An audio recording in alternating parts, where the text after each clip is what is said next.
latest information on an amazing phenomenon. Reaching out into other worlds. I know you're gonna dig this. You are now entering Zone. Welcome to the second edition of 8 O'Clock Zone. We've been getting reports that you guys think some of our reviewers are a bit on the ancient side. So we're giving you the chance, that's right, you, to become a Zone reviewer. That's right, mate, you. If you're between 8 and 15 and you'd like to review your favourite games right here, right now, well, soon anyway, on the show with Mutt and Bev and all the other oldies, put a review of your fave game on paper and send it to us, along with your name, age and address, to the Zone We're Younger Than You, ha ha ha, competition, PO Box 27, Willoughby, New South Wales 2068. Okay, now if you can get onto that, and you could be joining us very soon in Zoneland. Now last week we brought you a review of Michael Jordan's hot new game. This week it's time for a Shack Attack. It's coming out for Christmas on both systems, and it's called Shark Fu. Shaq Fu. Sounds rude, doesn't it? Well, what it is Shaquille O'Neal in the world of Street Fighter, and he's got the whole deal. Secret special moves, choice of heaps of characters, complete 6-button action, and plenty of carnage to be had. Now, the story goes that Shaq was walking around Little Tokyo, waiting to play in the All-Star basketball game, when he meets this little Asian man who calls him Warrior of the Stars and gives him special martial arts powers and sends him back to ancient China to fight in some tournament. And now Shaq's got to fight to make it back to the All-Star game. How touching. But who cares? It's the gameplay that's important, and in this game it kicks. The moves are easy to operate, the graphics are crisp and clear, and the collision graphics are spot on. Play as Shaq or any other characters. They're all good value. All in all, it's a solid fighting game. No better than Mortal Kombat 2 or Street Fighter 2, but then again, no worse. 85. You'll find this one on the Mega Drive or the SNES. It didn't excite me, but it plays well. 78. It's that time again. You know what I mean. Well, maybe you don't. So I'll tell you. The buzz. Were you born in the USA? I wasn't. But that doesn't mean I don't know what's going on over there. In fact, right with me here, I have the top 10 games in the USA as of today, right now. They're Mortal Kombat, Super Metroid, Street Fighter Turbo, Star Fox, Earthworm Jim, because that's tragically cool, Samurai Showdown, Wild Guns, World Series Baseball, and Pocky and Rocky. Just in case you wanted to know. Hot off the presses from Japan, we saw Virtua Racing. We also saw Virtua Fighters, and they're all tragically cool games. So what Virtua game's going to come out next? Well, let me tell you. We're going to be copped with Virtua Cop. What's this game about? Biffo, Biffo, and more Biffo. Can't get cooler than that. Now, who said video games are unhealthy? We heard a rumour that early next year, or maybe later next year, well, sometime next year, Nintendo are bringing out a game that you plug into your exercise bike at home. That's right, you have your exercise bike, you plug your exercise bike into your SNES and then into your TV, and you race like a Tour de France or something. You race up hills, down hills, and the bike gets harder to pedal as you race along. Now, what could be healthier than that? I ask you, because, you know, when you're pedaling at home normally on your bike, you don't go anywhere. How boring's that? Time to take a trip back into time just for a moment. Remember this? Over the next few weeks, we will give you a chance to win, well, actually, we'll give 3 people a chance to win a game and a skateboard. Okay, if you want to win all that great stuff, all you got to do is answer this question. And, of course, last week's question, and send it into PO Box 27, Willoughby, New South Wales 2068. This week's question is, when Rex is bored, he plays with something. What is it? It's a 2-word answer, and the first word is yo. Time to draw the Doom 2 competition. That's right, I've got a whole heap of entries here, and I'm going to draw 5 out, and he's going to win, she's going to win, whoever it is going to win. Right, I just count them. 1, 2, 3, 4, 5. Right, here we go. And the winners are, please roll the super, Mr. Bradley Jenkins of Hyde Park in Queensland, I think that is, 4812. Mr. D. Hayes of Preston in Victoria. James Richardson of Devonport in Tasmania. Oh, good to see Tasmanians. Oh, yeah.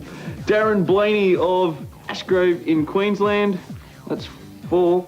And the last one, James Old Man McDonald, who had a farm of Blue Water in Queensland. I didn't mean that about McDonald. James McDonald. It's a really cool name, trust me. And these people didn't win. Well, that's all we have for the Doom comp. That's all we have for the buzz this week. So remember something. Remember something and give it to your mother. Thanks very much. Bye. Some interesting news in that lot, so stay tuned. After the break, we'll be back with Rise of the Robots and international rugby. But first, Here's Bev with some red-hot hints. Today we're talking about beat 'em ups. Now here's a few helpful hints that'll help you get to any beat 'em up that's around. A common problem beat 'em up players get themselves into is chasing people all over the screen. Stop it. Stick to the middle, otherwise you're going to get caught in the corners and mashed up by your opponents. Also stay away from the edges, because if you can't see your opponent, then you don't know what you're hitting, and that's the end of the game for you. By staying in the middle, this gives you more time to maneuver if you do get into problems. Also, it gives you more time to work out what special moves you can do. And if your players are coming from the right or the left, it gives you more time to work out where they're coming from and how to take them. Now remember, the key to the whole process is staying in the middle and not chasing your opponents. Otherwise, it's certain doom.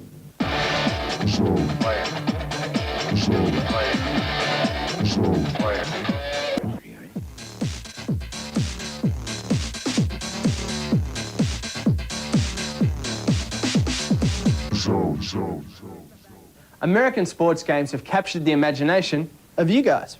Gridiron, baseball, ice hockey and basketball games are all bestsellers. EA have made a homegrown game all about rugby now for the Mega Drive. So, come on Aussie, come on.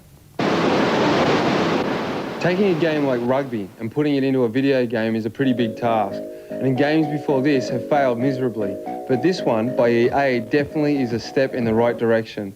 Like other sports games, it offers heaps of options such as tournaments, exhibition games, etc., as well as your choice to play as any of the international sides that tour around the world.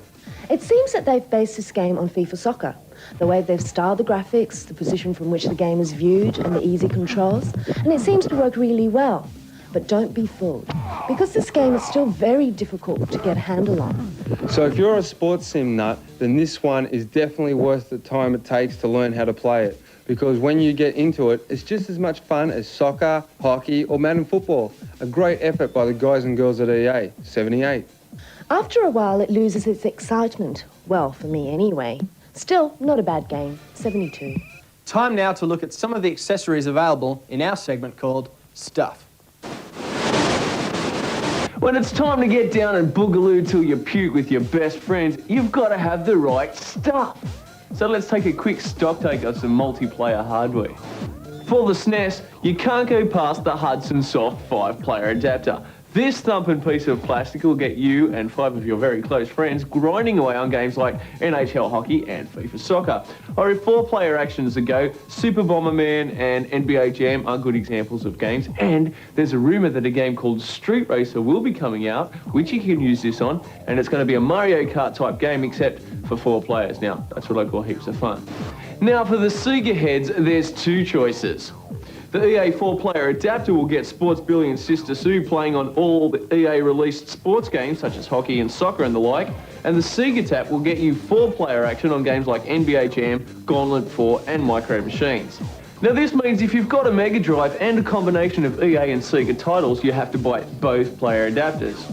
Not so good? Well, Sega have come up with a really cool idea even, called J-Carts. Now these are carts like Pete Sampras Tennis and the soon-to-be-released Micro Machines 2, where the extra 2 portholes for a 4-player adapter are built into the cart.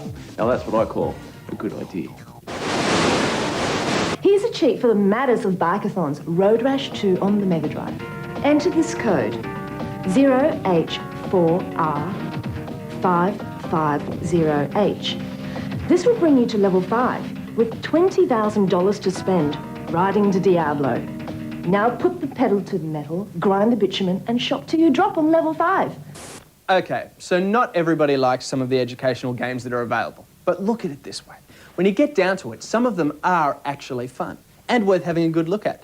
I mean, how impressed would your parents be if you start to take an interest in educational games? Maybe they'll be impressed enough to buy you a game you really want. Well, here's a Zone selection of some cool educational games. I don't know about you, but the thing I liked most about school was not going. So when the guys at the Zone told me to look into some IBM PC educational games, I was about ready to hurl. But I was pleasantly surprised because of games like this. Funny box, really cool game. Have a look at it, it's on your screen right now. Wow, look, big scary monsters, and you can even learn heaps about them. You can watch movies on them, you can travel back into the past, you can even play this really cool game, check it out, it's pretty cool, and you can even create your own dinosaur. That's right.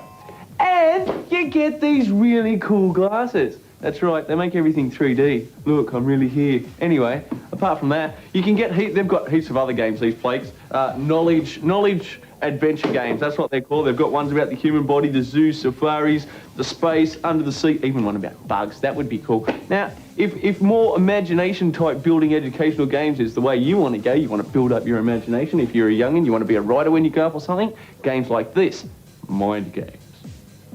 Sounds heavy, I know, but it's a really cool game, and there's a heap of these titles just in the background, and I might get the cameraman just to take a shot as I step out of frame now.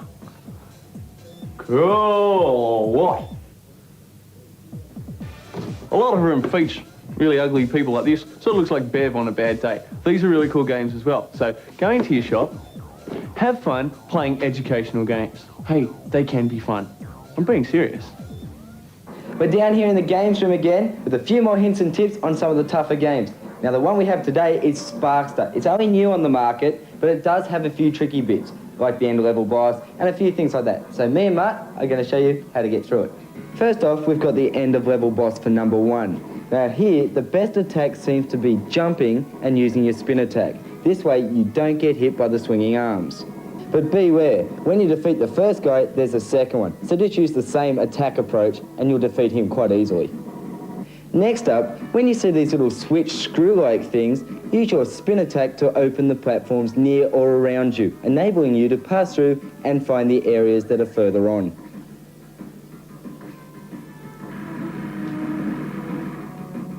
This is also a good tactic when facing the next end-of-level boss. This screw attack takes away all the screws of each of the sections of the boss, and then finally defeating him. Well, there you have it. There's some of the basics to the game Sparkster. Next week we'll be bringing you more play guides, but now it's back to the zone.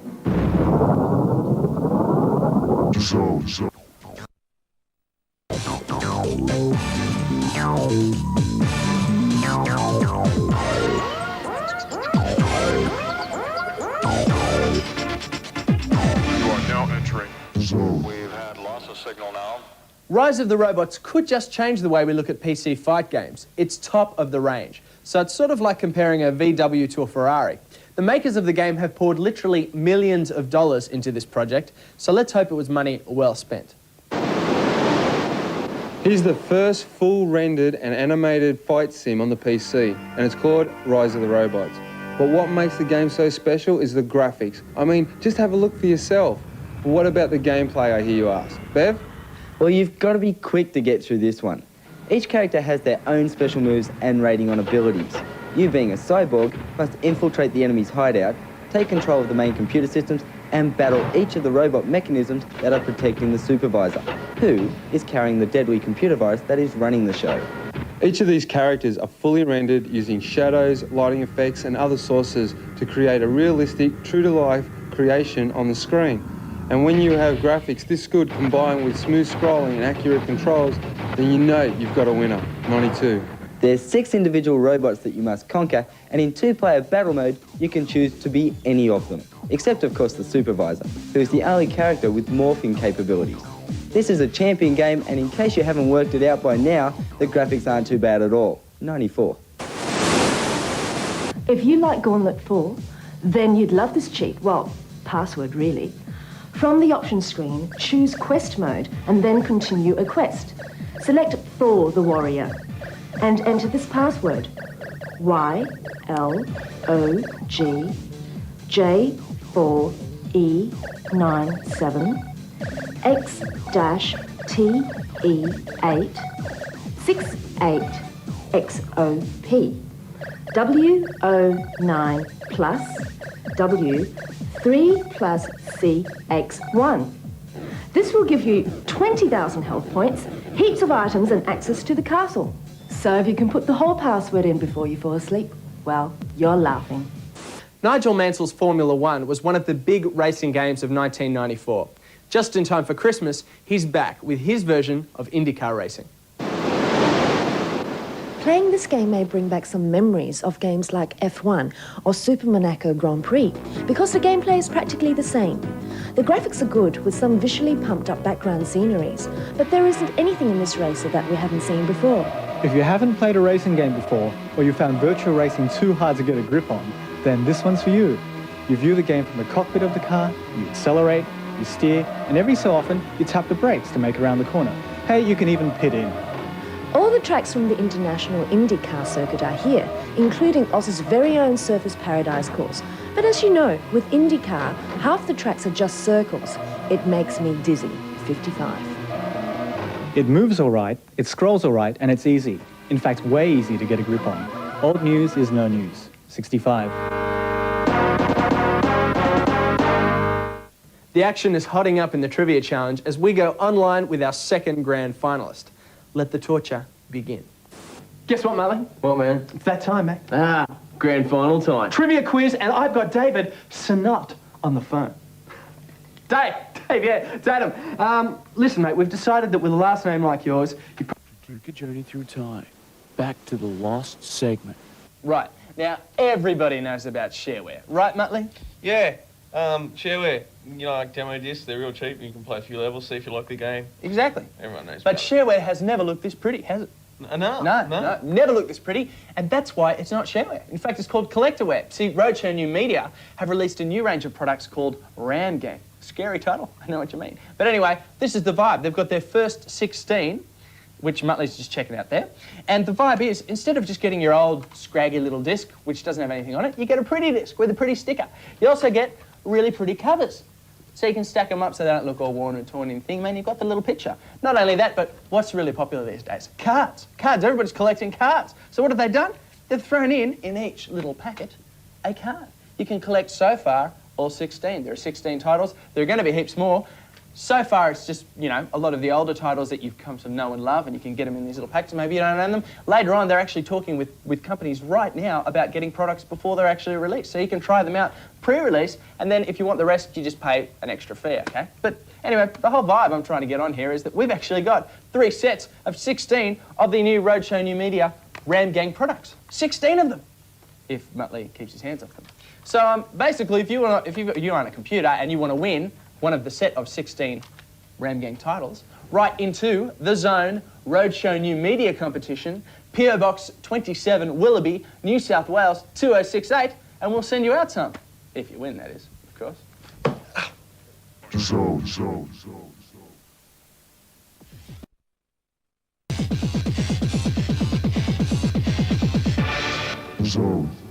Officially, I'm excited. Why? Because we have got the finished version of Donkey Kong Country. I know we reviewed it last week, but we did that off an 80% finished game.